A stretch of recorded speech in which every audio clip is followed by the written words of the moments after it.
Okay, I have at 7. I think we have, most of us have found our way into this Zoom webinar. So let's get started. Like Alexander Siegfried, Program Chair and the BASE Director, if you would kick us off. Thank you. Thank you, Alison, for putting this together, and thank you to all colleagues and all our students who are here tonight for taking the time to be here. That's great, and it's really tonight is really about what Alison said, or what Alison's background image said. Everything breaks down without the capstone. So, as you know, I hope you know, you are a student in the international, Freudian. Homeland Security has an important international component, and that is reflected in a lot of our options: counterterrorism, information security, cyber threats, and geospatial intelligence, whatever. But you are in the Intercollege Master of Professional Studies in Homeland Security. And as a professional master's program, it does not include a thesis. So you don't lock yourselves up for 3 months and think about a topic and write about a topic, but you have an alternative culminating experience in the form of a capstone course, and that's a respective 594 course. So for example, if you are in the public health preparedness option, that would be your course PHP 594. If you were in the base program, it would be your course HLS 594 and so on. Now, don't think of that 594 just as the 11th course, right? Sometimes students look at it, this is 33 credits, and then that makes typically 11 courses, and then I take 10 courses and then the 11th course in order to get me the degree as the capstone. Of course, it comes in the form of a course, but it really is the capstone, so it works a little differently. It can work differently schedule-wise, content-wise, we'll address that. And that's why a lot of our option directors are here tonight to briefly introduce and review the specific character of their capstone experience. We are, as you know, a single degree program. Every one of you, once they successfully complete the program and the capstone, receive a diploma saying they have proven the ability to conduct advanced study in Homeland Security and are conferred here with the Master of Professional Studies. But obviously our program is specializing in different options, and because that also implies considerable multidisciplinarity, it would not be giving you the optimal experience if we just had one size fits all capstone. So therefore, you're going to have capstones, a capstone course in your specific option. So capstones vary, and therefore it's important to set your mind to expect. But it's really the capstone, it's the culminating experience where you should bring everything together that you did in the program, reactivate your experience from the common core curriculum with HLS 801, HLS 803, HLS 805. So, bring in your expertise that you gained there regarding ethics aspects, and then also general aspects, of radicalization and violence, unfortunately becoming more and more important in our time. And then obviously your option specific courses, your electives, bring really, dig into that experience and take it and bring it into capstone, where you are going to prove and to demonstrate that you really have acquired that that competency to conduct self-reliant advanced study in Homeland Security in your specific specialization area, because that's what your diploma is going to say. Now, that's the goal for tonight. We are going to proceed as follows. So we have set aside 1 hour for this, but we'll leave the meeting open. So if there are any specific questions or I want to do some follow-up, so the meeting will not be cut off after an hour. It will be left open, but set your mind to an hour, and I promise it will be an hour well spent. So we'll proceed as follows. We are going to have remarks by John Gates, a distinguished alum of our program. I am going to introduce him in a moment. He is going to look back on his capstone experience. He is out of the counterterrorism option, and how the program as a whole has been functional in his career with the FBI. And after that, each option director and I, on behalf of the base program, will briefly characterize how the culminating experience in the form of their specific 594 capstone courses looks like, what to expect. And after that, we'll have general Q&A, but you are invited starting now to leave, like Alison said, any questions that you have already on the chat. Please use the, or rather not on the chat, please use the Q&A box. You have this Q&A that's as you go to your bottom line menu between participants and the rest. So there is this Q&A, and please type your questions in the Q&A. Also, if you have any questions for John, please leave those in the Q&A as well. Later on, before we conclude, we think if there's an interest, we can open it up. Alison is able to give you camera and mic rights, so we could also have an interactive conversation here rather than the use of the chat. But for the time being, any questions, please leave them on the chat.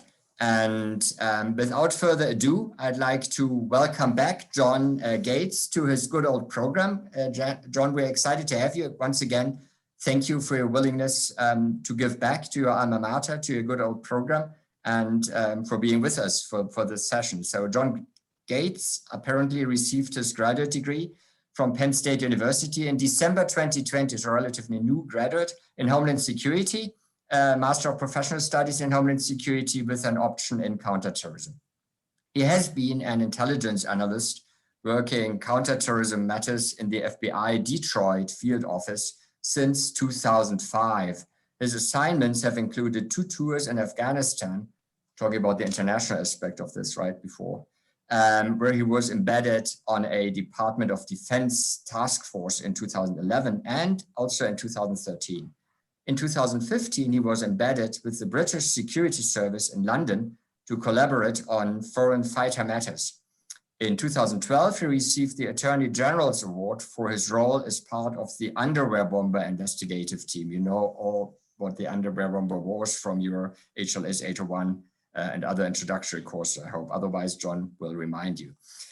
He currently supervises intelligence analysts assigned to the International Terrorism Program in Detroit and is also an augmentee with the High Value Detainee Interrogation Group. So, John, over to you. And like I said, any questions for John, please leave them in the chat. Thank you. Good evening. Thank you for having me back. Really appreciate seeing you guys again. So really, my intent of wanting to come to speak to everybody was, I'm not sure how you feel right now about the capstone. I know when I graduated from from Eastern Michigan with a bachelor's in '96. Was always intimidated about getting my master's because of the thesis or the capstone at the end. It was always very intimidating for me to write a very long paper. So when I decided to come and get my master's at Penn State a few years back, the capstone was always this big looming thing I had a lot of anxiety about. So I'm not sure how you guys feel about that now, but my intent this evening is to really kind of discuss the process and my experience, and where I think the way they actually conducted that course, specifically in the counterterrorism option, really gave me a really good framework to become a better writer compared to working with an agency for 16 years where you're focused on taking major concepts in a page or two to get in front of executive, where you can really take the time to do the research and really flesh out a matter and kind of get as much analytic thought to it as you can. So, but the process they really created in 594, going through that entire semester really took a lot of the anxiety away, and I was really impressed with the way that course was set up. So I'm hoping if you are having anxiety about it, I can kind of reassure you that it's a good process you're going to learn from. It's really nothing to be worried about. You're going to learn a lot from it. So what I really liked about the process was it really broke down this, to me, what was a very large paper into pieces. We started out, as we do in your normal group discussions in every course we've had, you come up with several topics you want to discuss and you kind of lay those out for your peers. Then all your peers give you feedback on what they think would be the most interesting topic to kind of go after.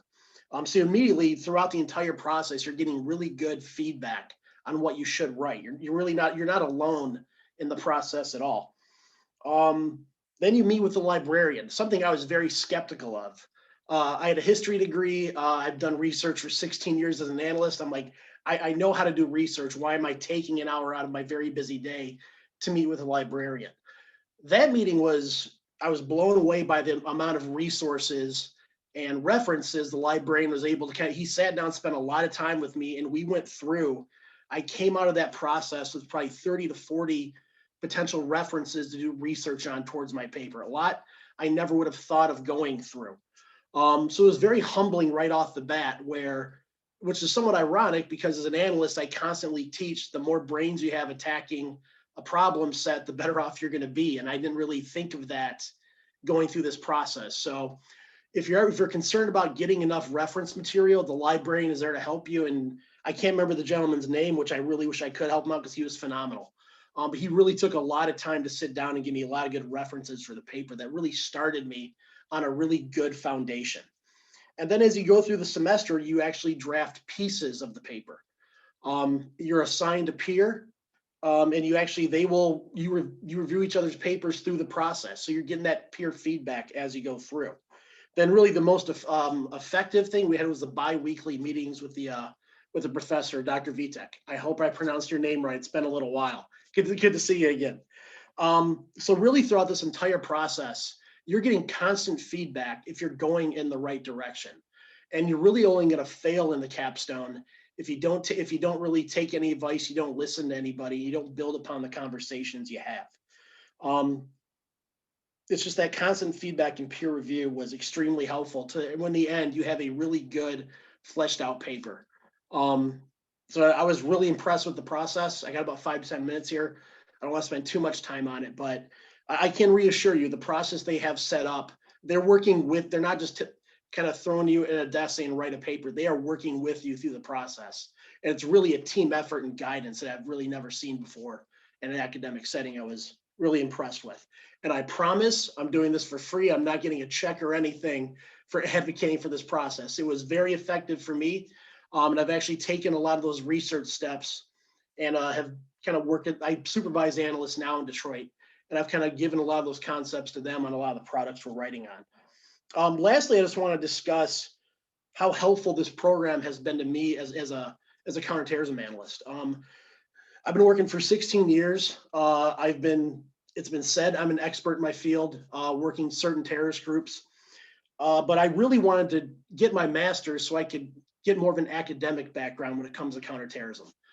Primarily in the FBI, you get a lot of on-the-job experience. You understand specific cases, why some people radicalize or why certain tactics groups use, but you never really understand the framework. There's not the time to sit back and get the training and understand the framework as to why what makes some interrogations effective or really what the radicalization process is. Me speaking as an individual, not as an official supervisor in the FBI, that's something we're working very hard on that we've really been behind on, is getting involved in the academic with practical experience as to why individuals become radicalized. We're starting to get up to speed on that a little bit more now.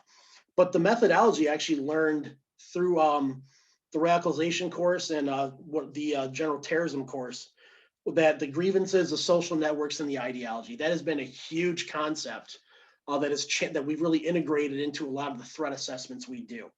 Whereas before I could tell you, yeah, this is why the underwear bomber was radicalized, because I spent every day for 3 months talking to him for 10 hours a day. I could tell you why Farouk was radicalized. I could view the Capitol riots and say the actual grievances they had as to why they were actually, trying to essentially overthrow the election. But the underlying reasons, the framework, the grievances, the social network, and the ideology is something I can actually look at and apply to every threat assessment I do now.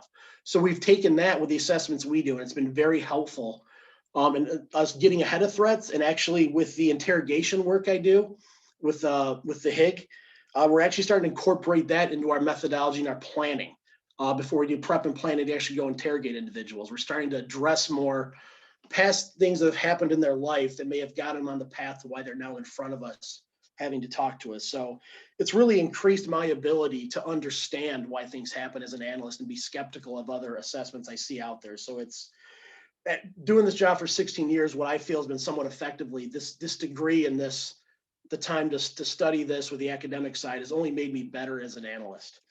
Then finally, just growing up in the FBI and working with DOD as a former Army officer, it also did expose me to some elements of DHS. And infrastructure. I had a little bit of an idea, but didn't really understand. But taking the courses where you're kind of focusing on DHS matters and policy, it's given me ideas where I'm now collaborating more with our fusion centers and our DHS analysts to start doing threat assessments on threats to critical infrastructure, something I probably wouldn't have focused on given the day-to-day list of things I already have to do, but just made me a little bit more aware actually going through this course and understanding those other components are out there. So I hope that wasn't too long. I know we're on a little bit of a timeline. Do we want to go to questions now or do that later? Fantastic, John. I think we could do questions now. So I have one straightforward question for you, if you would be willing to connect with some attendees here via LinkedIn or email for follow-up conversation of bilateral nature. So how best to do that? I'm going to throw my email in the chat here. Fantastic. And they can hit me anytime. Fantastic. There we go. Okay, so if you switch from Q&A to the chat box, and there you have John's address. Fantastic. Great. So do you have any questions for John? So you could either have both windows open currently, you could either leave them on the chat or in the Q&A. So this is your opportunity.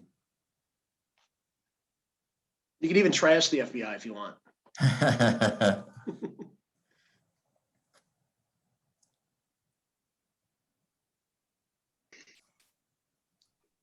Any of the colleagues here, any questions for John? John, this is Greg Thomas with the geospatial option, and you had mentioned something interesting that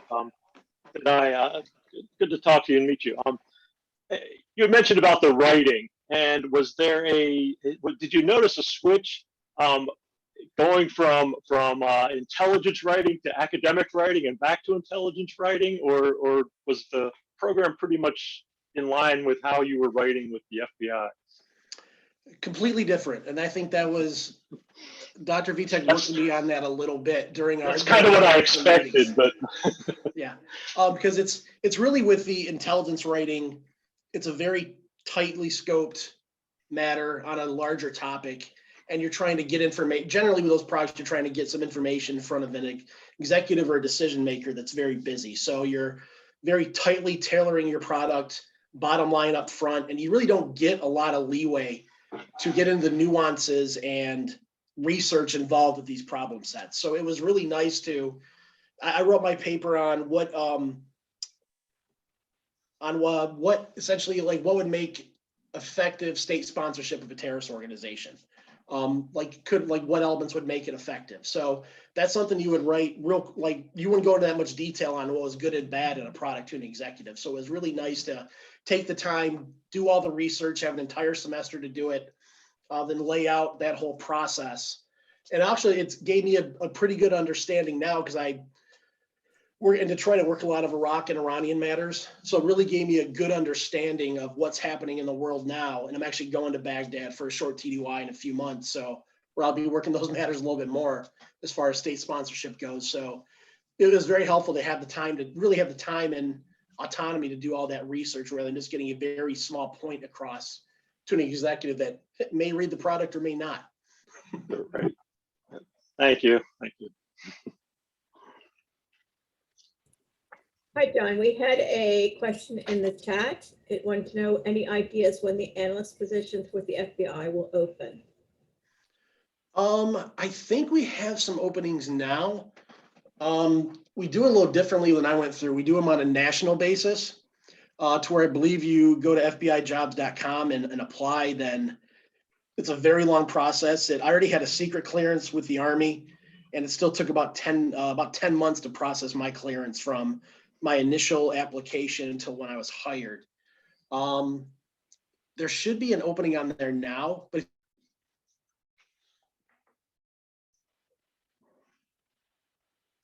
I have to get a little bit more up to speed on. It's been a while.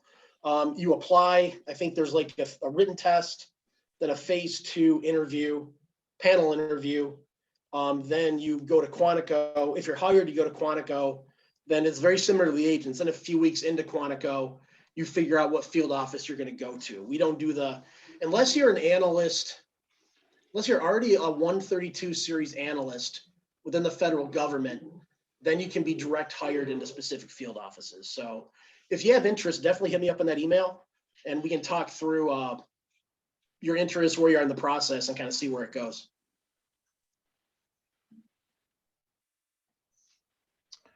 John, this is Gene Langridge from the Public Health Preparedness option. Great presentation. Glad it worked out well. I guess one thing I've always been curious about is we do have a great Penn State library, which has experts there that provide a lot of assistance. But what happens after our students graduate? So A, are you able to get into Penn State Library? And the second, if not, are you able to get resources like that from somewhere else now that you've had the experience with Penn State Library?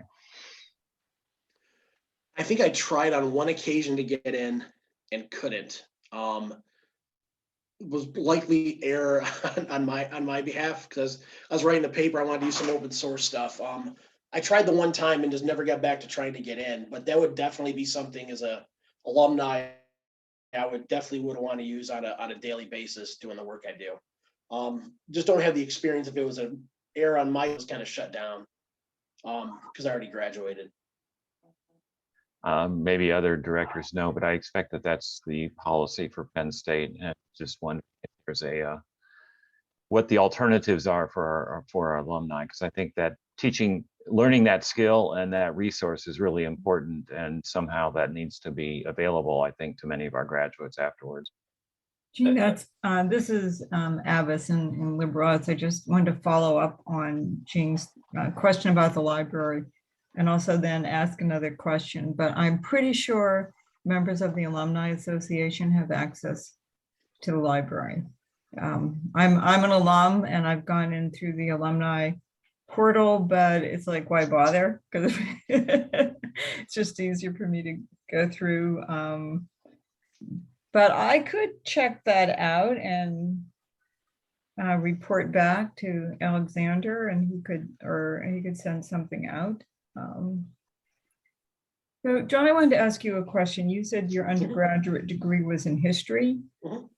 And how much, so I'm really interested in the sort of the lapse of time between a person's undergraduate experience and then their graduate experience. So how much time did you have between completing your history undergraduate and then enrolling in the master's degree? It was over 20 years. Okay. And thank God it was, because who I was at 21, to sit down and just like in a mature way approach a course.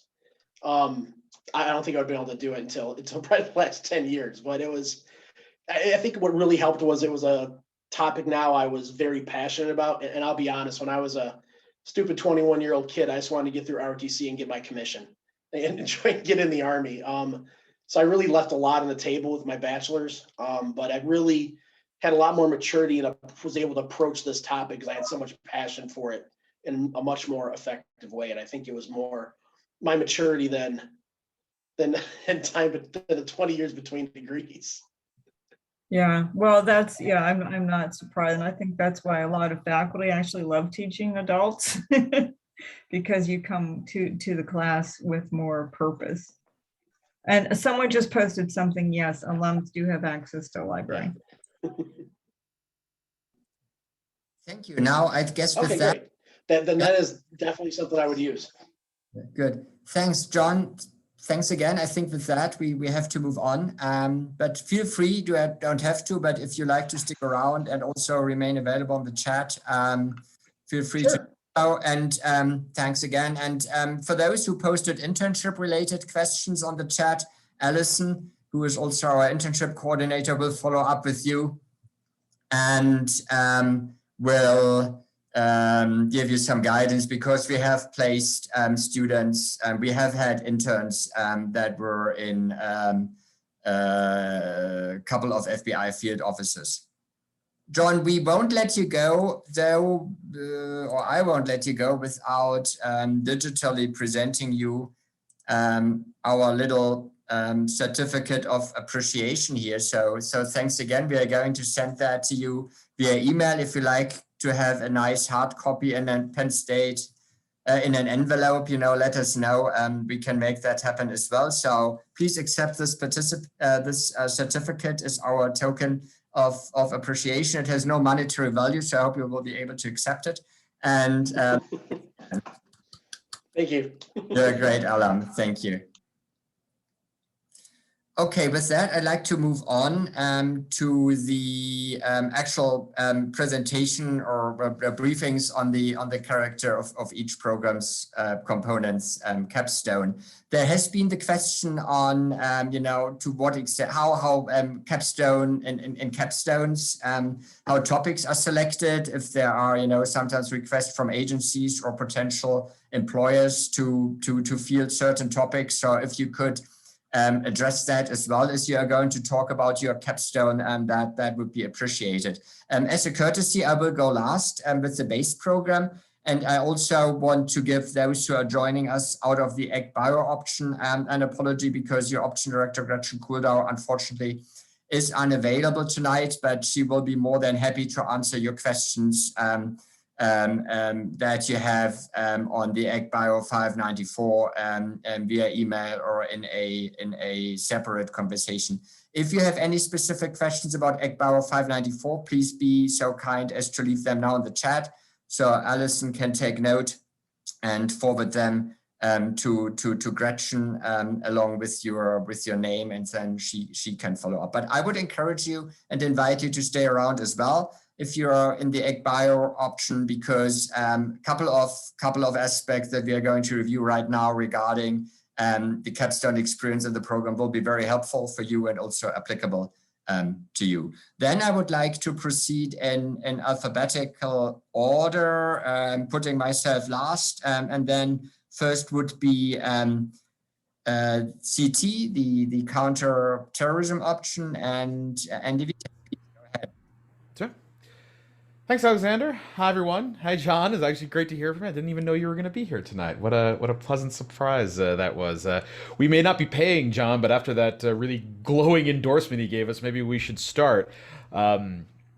Quick point, John, the librarian's name is Andrew Dudash, and yeah, you're not the first person to have spoken very highly of and his abilities, and he is very grateful continue to work with our capstone students on that front. So I think given that John already gave a pretty nice overview as to how the CT capstone is generally laid out, I think I'll just go over some of the most frequently asked questions I normally get from students who are in the process of getting ready to take the capstone or are like getting into the first week or so of it. I do see there are several CT students here, so hopefully this is going to be helpful for you guys. So as you probably glean from John's presentation, the capstone is ultimately going to be a independent research paper that's going to task you guys with articulating a specific research question, survey relevant academic and professional literature and scholarship, analyze data, and test hypotheses. And you're going to be working very closely with your instructor, either myself or another instructor we have as well as your fellow students through various elements of peer review. So probably the most common question I get about the capstone is whether or not it is more difficult than other classes within the option. While I would say the capstone isn't outwardly more difficult than your other prescribed courses or core courses, it is unique in a couple of key ways. Most notably, the capstone requires a much higher degree of time management on your part, in that, as John described, you're going to be writing this paper in pieces that's each going to have its own editing and revision deadlines and processes. You're going to be responsible for conducting independent research, producing drafts on your own, scheduling meetings with either me or your other instructor, and this is going to require you to budget your time accordingly. It's going to require you to keep a handle on where you are in the process, in terms of what your responsibilities are going to be week by week, as they will change based on where you are in the process, and be required to keep abreast of not only deadlines but the types of feedback and scheduling that will be required in terms of the one-on-one work that you're going to be doing with your instructor. And ultimately, while the capstone is an independent project, you will be doing a lot of cooperative work as well. You will be paired off with another student and required to engage in giving substantive comments to your peer throughout the semester, and that comes with its own, I would say, unique set of requirements and challenges. So I wouldn't necessarily say the capstone is more difficult than other classes in the option. I would say it is certainly unique compared to other courses in the options. And some of you may find that more or less challenging depending on how well you approach things like collaborative work and independent time management. The other question I probably get most often is, depending on where you are in the option, how do you best prepare for the capstone? I do find it necessary to stress that you are not expected to come into the capstone with a topic picked out already. I know I've definitely had a lot of anxious students in the past will come into the capstone and not necessarily have a topic picked out already. That's fine. With the way we have the capstone set up, that is not an expectation placed upon you. If you come in with a plan, that's great. That's just going to make your job a lot easier, and it's going to make those initial weeks of the capstone a lot easier. In any way that you can kind of hit the ground running is going to work to your benefit. And I find the best ways to kind of help foster that process is really keep the reality of the capstone in mind as you're moving through the program. So as you're taking your prescribed courses and you encounter something either that you find particularly interesting, something that you find that you gravitate towards in one of your courses, you should ask yourself, is this something that might make for a good capstone topic? Is this something that I might potentially want to spend a semester working on in kind of close detail? And if you are able to kind of zero in on something like that, make a note of the types of material you're looking at kind of under that topic umbrella in any specific class. So if you're, say, in Political Science 837, the course on radicalization, and you decide that you might want to do something on radicalization, maybe domestic radicalization, grab a hold of all of the readings and resources that class is going through that are relevant to that topic and file them away somewhere. Put together maybe a folder on your computer or laptop where you can just store away all of the readings and data that might potentially be of use to your potential capstone topic. And that way, from the very first day of class in the capstone, you will have essentially a decent body of research and materials ready and raring to go. Especially those of you who might be interested in working with large data sets, stuff that you do in Political Science 838, the data and methodology class. Materials and resources from that class might be of particular interest and use to you guys. And lastly, just what makes a good capstone topic, I find, is a really good thing to think about. And I find that a good capstone topic has a couple of key characteristics. The first is that your research question needs to be an explanatory one. That means you'll need a question that goes beyond a simple yes or no answer and develop one that requires explanation based on evidence and systematic analysis of data. It's not enough to just describe events or trends that you see. You need to identify a phenomenon that you can explain. Along those lines, the data needed to conduct that analysis needs to be readily available. You have one semester to do this project. Believe me when I tell you, you do not have the time to go out and collect data. I'll usually every semester get a student or two that wants to go out and be very ambitious and collect their own data. Believe me when I tell you, you do not have the time to do this. And that's not a dig at your abilities, merely a reflection of the realities of the project and the time that you have to do it. And along that line, you want to pick a project that is feasible. Ultimately, your capstone is going to be a 25 to 30 page paper, maybe a little bit longer than that. And you want to ultimately articulate a research question that is going to be feasible to write a paper of that size on in a single semester.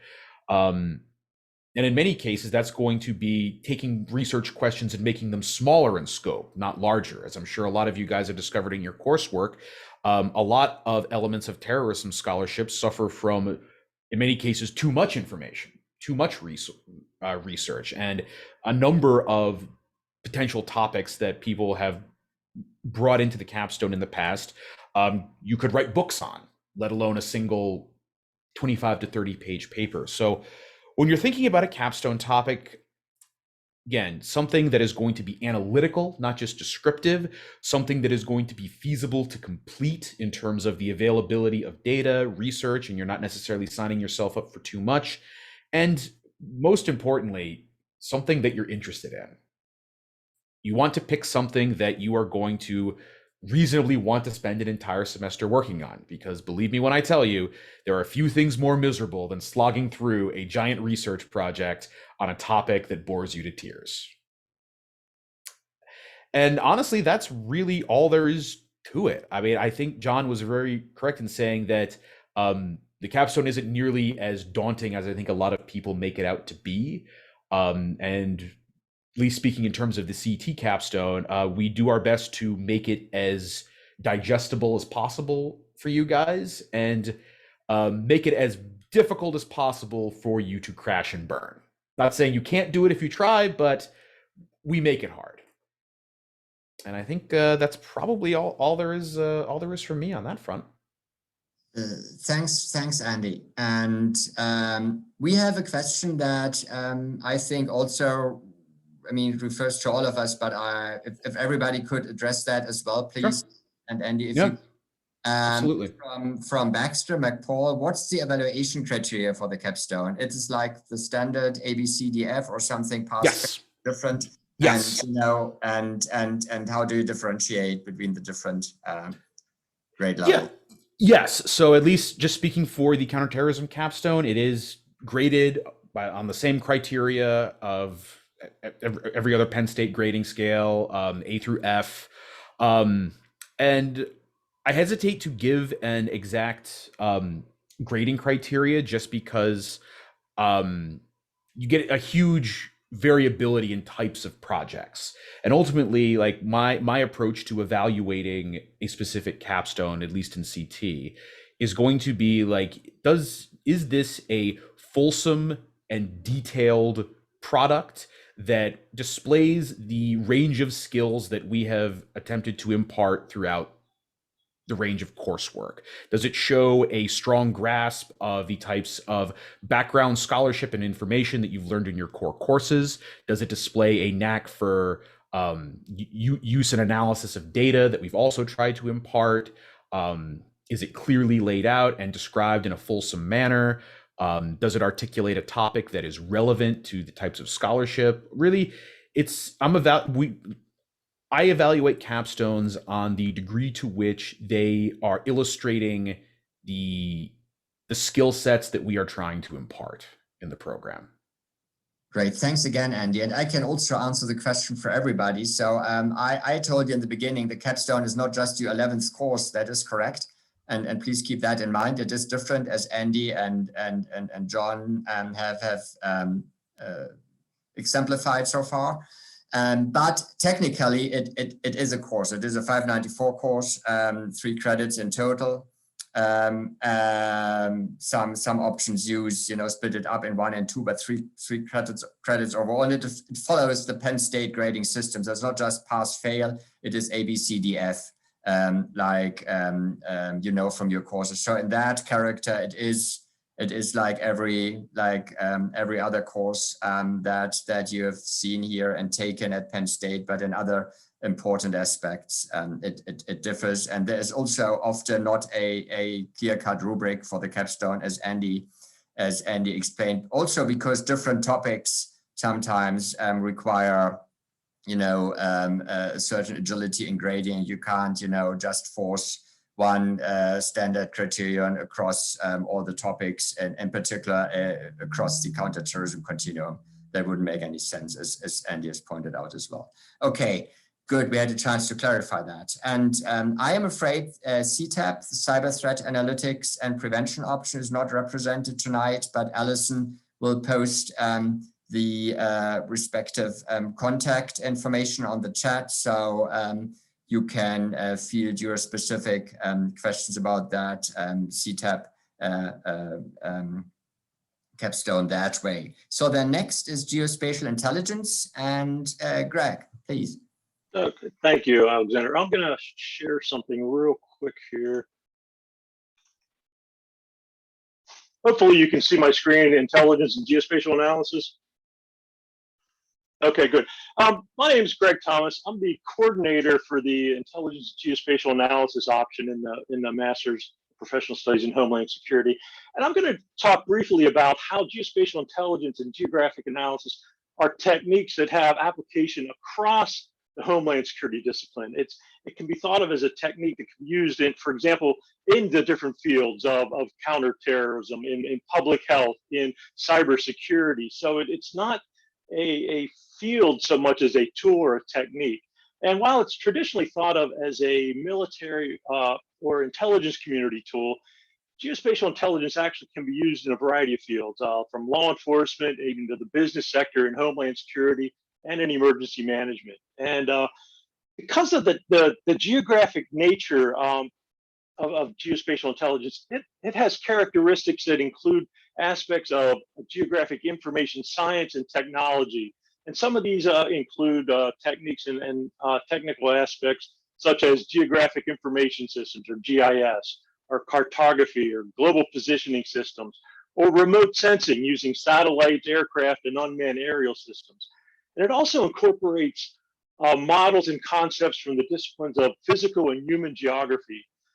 So you can see how these are different tools and techniques that can be applied across the field. And to be able to answer not only where something happened and when it happened, by digging in and looking at the human components, you can start to understand why it's happening. And that's the value of using the human and physical geographic knowledge combined with those technical aspects. And there's also, if you think about it, all events, I'm going to go forward here and I'll talk about this in a second, but all events and activities that occur at some place in time. So generally speaking, there's georeferenced data available to be analyzed. And whether or not the data can assist in solving your investigation or your problem, it's up for you to determine, but it'd be nice to be able to have these kinds of tools and techniques that can assist in obtaining and being able to examine information. And one of the things we look at is, as far as how does geospatial intelligence apply, is we look at this as sort of a 3-tier test. And these are some of the things that, you know, if you have that question, does the problem involve geospatial intelligence? And these are some of the things you look at. Does the result inform a decision maker of human activities, intents, or capabilities? And the results involve the use of geographic information science, some of those techniques that I mentioned, and the geographic information technology. And are the results able to provide a decision advantage in an environment that might possibly involve denial and deception, missing information, especially those spatial components? So if you have a problem that meets these criteria, I would say that you could apply geospatial intelligence. And some of the recent examples of students that were into Capstone, they used geospatial intelligence analysis to examine something like drug trafficking trends in the United States, or the refugee settlements in Myanmar, Southwest US border security, the impact of flooding from, for example, for Lake Ontario. And they also have used it in examining terrorist activity, domestic terrorist activity in the United States. So getting specifically to the Capstone, go forward here. This sort of breaks down our program's Capstone, and I know it's small to read. Hopefully it shows up better when you're looking at it. But we have, our Capstone is broken down into 2 different courses. We have a 594A, which is a 1-credit class, and a 594B, which is a 2-credit class. And for those of you who are into, and I know some of the students are geospatial students that are participating today, you realize that our courses are 10 weeks long in our program, so they're compressed as it is. So by breaking these down, for example, in 594A, you'll spend several weeks, 5 or 6 weeks, looking at your problem, developing that, and as Dr. Vitek said, really refining and honing in on that problem, that question, focusing in and making sure you have the availability of data. And you'll start to ground your problem in some kinds of theories, and you'll do some initial research and looking at the different components, the human and physical geography components that you've learned and studied. And you'll also start to develop that hypothesis and come up with some assumptions and limitations.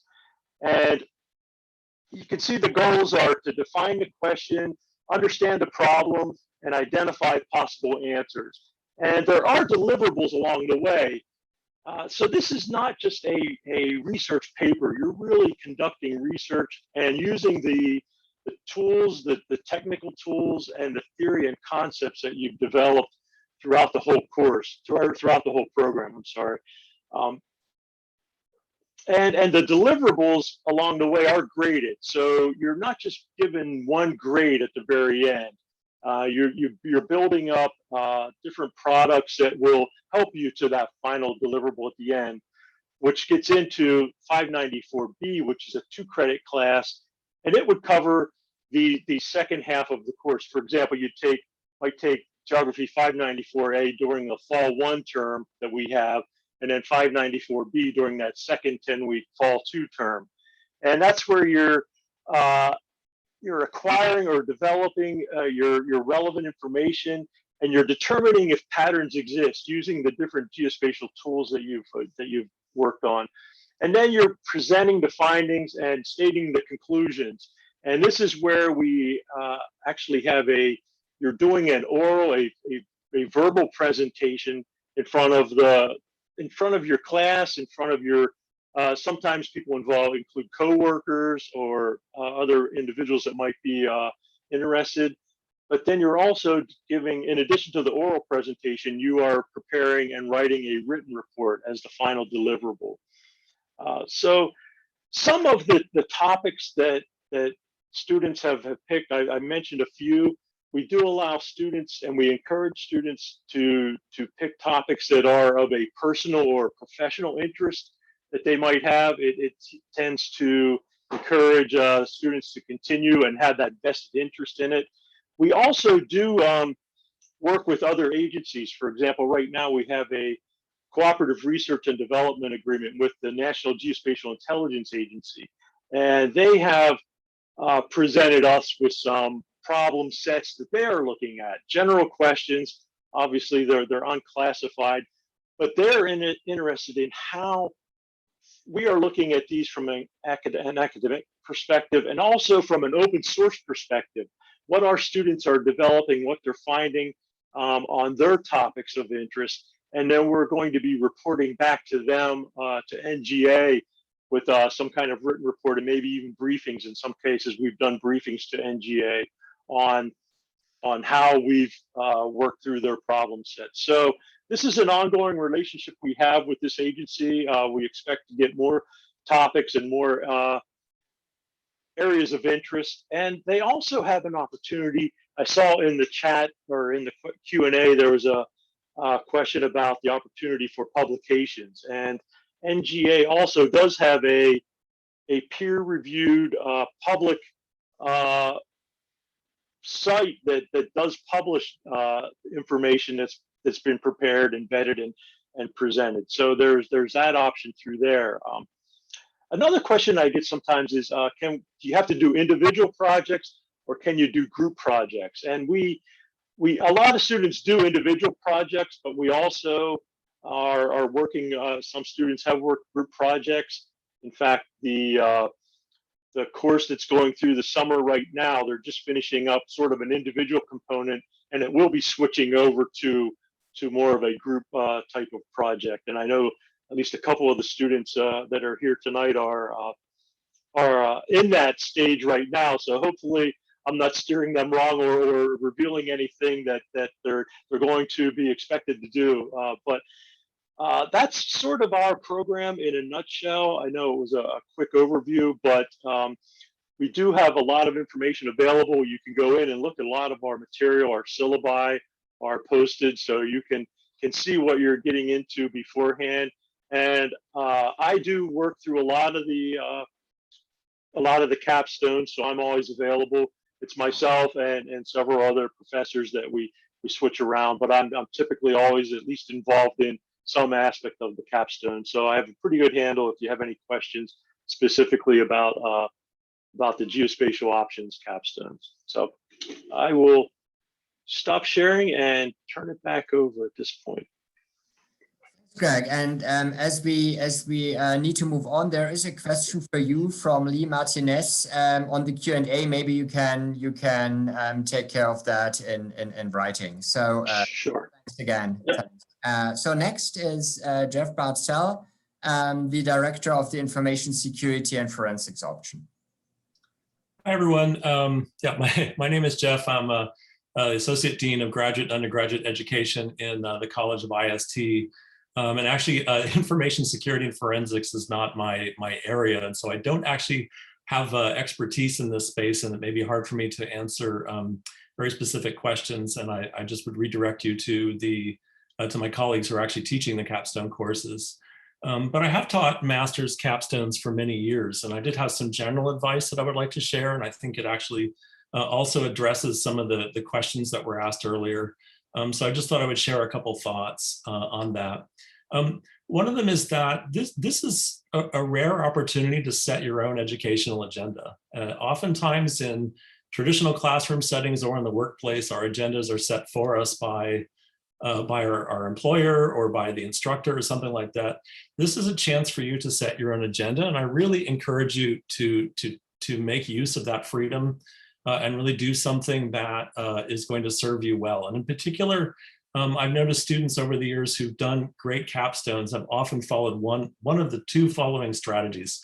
One is to really try to showcase a peak ability, that is to produce a piece of work that is able to show people the absolute height of what you're able to do as a professional.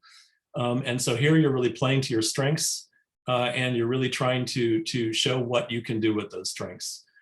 The other is almost the opposite of that, and that is to identify an area of your profession where you feel that you could brush up on your skills, or you'd like to practice a little bit more, you'd like to get a little bit better. And then you intentionally kind of design a capstone project that will give you an opportunity in a sustained way to practice that with mentoring and scaffolding and peer support. So I think either of those can work, but I think the most important point is to set your own agenda. Second thing, I just point out a couple generic things. I think that, I think most of you already are professionals in the workplace. So this may not apply to you as much as some of the other master's students I've worked with who've gone straight through from undergrad. But capstones do test project management skills. So it's very easy to get caught up in scope creep. It's very easy to procrastinate a little bit because it's not due until a little bit later. And it's also very easy to topic hop. And I would just suggest, I mean, it's natural for topics to evolve and refine over time as you get more clarity. Maybe your research question gets a little bit more precise. But I would just be cautious. Try not to change topics completely, but rather to evolve a topic and allow it to evolve, but not completely change it, because otherwise you lose a lot of time. And then there was the question earlier about evaluation. And one thing I used to stress when I was teaching capstone is that as a capstone instructor, I was trying to evaluate based on criteria that are specific to your project. So what I want is for you to be successful on your own terms. And so part of what I want as a capstone instructor is to understand what you're trying to achieve. And I want you to help me understand what it would look like if you're successful in achieving what you're trying to achieve. And then my role is to help you assess the extent to which you did that. So I don't come in with my own generic template about what a good capstone looks like, but I rather seek to discover and learn with you what excellence on a project like yours ought to look like, and then help you to achieve it. So that's all I had to say. I hope it's useful. I'm sorry I'm not more versed in the specific space that you're working in. Great, thanks, Jeff. And you have so many jobs. Sorry, no offense. I didn't want to talk down to you by not saying first you were a dean at your college, right? And associate. No worries. There's somebody is also in charge of our great option over there. So sorry, that's all I wanted. I think no, thank you for sharing your advice. That's very relevant, not only for your option students, but I think we all can sign up to that, and we can all recommend that to the attention of our very own Capstoners, and in particular your reference to project adequate evaluation criteria, and Albert will address that later as we do that in the base program as well, and Andy pointed it out and things like that. Thanks again, Jeff. Great. Any questions for Jeff? Please leave on the chat. Alison has also posted the email address for specific questions regarding IST 594A and 594B. You have Dr. Chen's email address here on the chat for you to contact him directly with that. Thanks, Jeff. And then next is Public Health Preparedness and Jean Lindrich, the Option Director.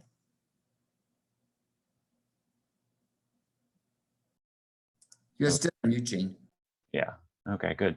Good evening, I'm Jean Lindrich, Public Health Preparedness Option Director. Happy to be here. Thanks, Alexander. We've just got a minute or two, so just let me highlight a few things. One thing I did want to say, well, I think you all have gotten a lot of great advice, and almost all of it is applicable to the capstone within PHP. So what I really want to do is just highlight a couple of things that are more unique or special to what we do. I guess one thing I would say is plan early. And by that, I mean, you should really be thinking about your capstone and what it might be maybe halfway through your program. And starting to narrow down that, or have some topic ideas. And one of the reasons that I say that is because in the PHP option, you can take a individual studies course, and we've had students do this, where they take individual studies PHP 596 and really help develop, maybe collect data, but really help in the development of a more extensive capstone project. I'll show you a few examples in just a moment. So, but one thing I would say is plan early for your project. The second thing is that we do take a very individualized approach as well. So our goal in PHP is to help you achieve your highest level of a project in that area. And I guess one of the ways that we do this that I don't think I've heard is that we really strongly encourage our students to identify a local expert or a subject matter expert that can also partner up with the faculty member, because public health preparedness is quite a broad topical area. And so what we find is that having that subject matter expert really brings in that component, and then the faculty member is able to provide some of the other pieces, the academic pieces that are really important. So in fact, I was just chatting with one of our students in 594 this morning, and he said that he was going down his path, and he had contacted his subject matter expert for his topic, and that really helped him narrow down what he wanted to do, because he got a real sense of what's going on in the field from that person. So we really do look for you to pair up with somebody that can provide that component. And then the final thing I'd say before we close is just to give you a couple of examples of how students have paired up 596 individual studies with a 594 course. So can you see that, Alexander? So you can, okay, good, thanks. So for example, forums in her local community on the preparedness for a pandemic. And this was long before COVID-19. And then, so she collected did the forums, collected the data, and began analyzing then that as part of her 596 project. And then during the 594 project, her capstone, she actually wrote the community emergency response plan in response to what the community had given to her. So that was a really good example of pairing those two together. We've had another student who was very interested in infectious disease on ocean vessels. So she did her research, her systematic research on the risk of infectious diseases on these vessels, what would be done. And then during her 594 course, she took that list and that knowledge and was able to develop an actual app that the Coast Guard could use to assess the risk on an individual vessel.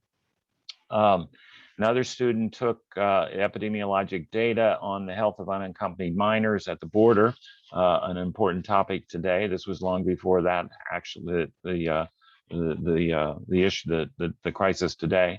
And then developed a Department of Health and Human Services program evaluation related to health of unaccompanied minors. We've had a couple of students design survey and collect data, for example, on surgical training for mass casualty incidents. And then during that capstone experience, wrote the manuscript and did national presentation on that topic. And then the final one is had another student analyze data from West Africa related to Boko Haram and Lassa fever. And she did that during a 596 and then wrote the manuscript and did an international presentation during her 594 course. So one thing I would encourage you to do is to think about how you can what you want to do before you necessarily get to that course. I think you've heard that advice previously. And then the final thing, resource, is we do have a website we offer a seminar series each month in our program, and we record those and post them to a website.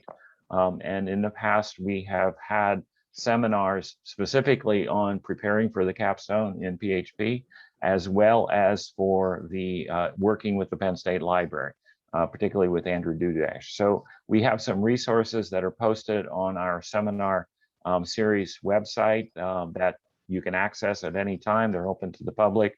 And as soon as I finish talking, I'll put that website in the chat box here. So I'd be happy to talk to other people offline. You've got my email address there. Thanks, Allison. Alexander, that's all I had. Thank you, Gene. Great. And I am going to quickly chime in with the base programs capstone. I'm going to share my screen. Can you see the syllabus that I'm trying to project? Okay, very good. So I can subscribe to a lot of what has been said before, just very briefly about the specific character of our capstone. As you can see in the syllabus, it is structured in 4 challenges where you will work individually. You will review others' work. So we have this peer review component built in as well. That is very important, as you heard before. And then in challenge 4, you will work in teams. And we take you from basically, reviewing existing policy studies to developing your own scenario to evaluate policy options, to then do a scenario foresight project in your team. And then in the middle of challenge 4, we swap those out. So a scenario that was developed by one team will be addressed in a preparedness study by another team, and then it will be returned to the writing team, and the writing team will peer review it. And part of that process is also that teams develop their own criteria. And then it's interesting to see how teams, as has been also mentioned by colleagues before, as how well teams in their team project hit the criteria they laid out. So the challenges are also of different extents. So in the base program, it's important that you forget everything about, your discussion forum assignment is always due on Sunday. That is different in this course, as you can see. And the challenges, the 4 challenges are also, they differ in volume. So if you can just scroll down to the schedule here. So course introduction, challenge 2, practical assessment of Homeland Security and analytical writing is relatively contained, as you can see. Then challenge 3, your own individual analysis, and then taking the step from case to scenario. That's a little longer. And then challenge 4 is really extensive. But as you can see, we provide you clear guidance as to what is due when. It has also been said before that the capstone will challenge your project management skills, and we do that as well. And we also use project management methods just as Gantt chart and things. There's an assignment where teams develop their own Gantt chart and then describe how they share responsibility or share work and integrate effort and everything. So we have a textbook where you pick your case studies from, and then we recently changed the course to use Department of Homeland Security case studies and best practice cases as departure points to extrapolate from for the purpose of the scenario study that is going to be written. A general resource that I highly recommend is this guide here by Clients and Corp Research Writing Simplified, a documentation guide. It's not like simple research writing. It's good high-level research writing, but simplified in terms of, what's an efficient approach, and then what also is an efficient approach to write to high academic standards in a good way that is also understandable to audiences that count on defensible analysis, like the Homeland Security enterprise, in particular Department of Homeland Security's agencies and components do, but also limited time, to appreciate and digest that information. So the interesting, I think what's most interesting about the program, the base programs Capstone, is really that we work with students to develop and demonstrate their ability to write to high academic standards, but at the same time present the findings and their take-home messages to busy decision makers with a lot of agendas and limited attention span. And this is also why there are paper writing and then also presentation assignments where you do voice over PowerPoint and things in the Capstone. And good resourcing of the work is of essence. Penn State Homeland Security libraries are very important. We also have a dedicated Homeland Security librarian on our campus, and who is able to work with you. And we also have an extended getting started session in the Capstone ahead of Challenge 1, as you can see here, where we review all the courses that are available and also have a recorded webinar about Capstone research in the base program for policy analysis purposes. So that, in a nutshell, is our program on a case-by-case, not our program, our Capstone, on a case-by-case basis, because that has been asked before. We are able to consider topics that are suggested by agencies. For example, in previous Capstones, we built in TSA topics where they had a project and were interested in input and things like that. There are also publication opportunities if you're interested. I am typically taking turns with one of our graduates who is at San Diego, but works at a college in Los Angeles, who is from originally retired Navy, 20 years Navy, but also a graduate of our program, and he has his own research agenda in policy analysis regarding to extremism and countering violent extremism and things like that. And he is a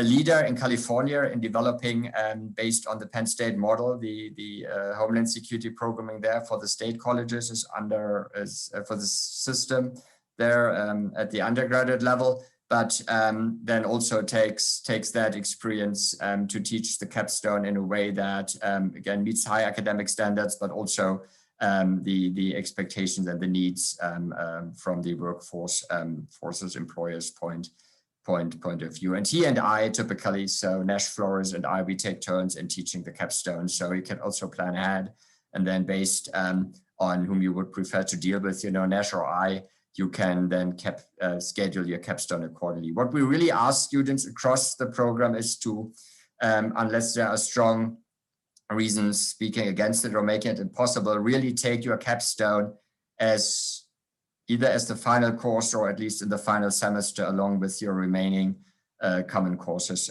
in the program. And based on what you have been hearing over the past hour, I think you know why. It's really important, that you need all this training in the other 10, typically 10 courses to be able to successful in that capstone. That technically is the 11th course, but it's a different animal. So at the same time, it's not the 11th course. That's really the chance to demonstrate for you, to demonstrate to us that you got all the learning outcomes that you need, and the chance for you to really prepare you and help us prepare you for an excellent career and excellent chances on the job market by giving you the high level competencies that you need as a well-rounded to be Penn State Homeland Security and graduate of our program. So that's what I wanted to share. And the last thing I actually wanted to share is I'm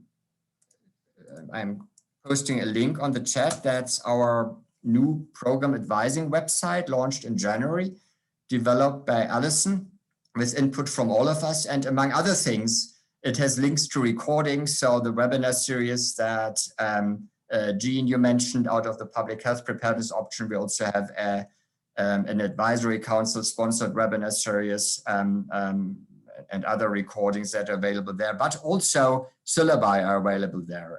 We know it's sometimes not very practical to click through LionPath to find syllabi and specific course information, but we have lists there. So if you want to check out your respective 594 syllabus, and the course is not online access as it would be in GeoInt at any rate. So use that website and go to courses and look up the example syllabus to help you set your mind as closely as possible to what's coming up in the capstone.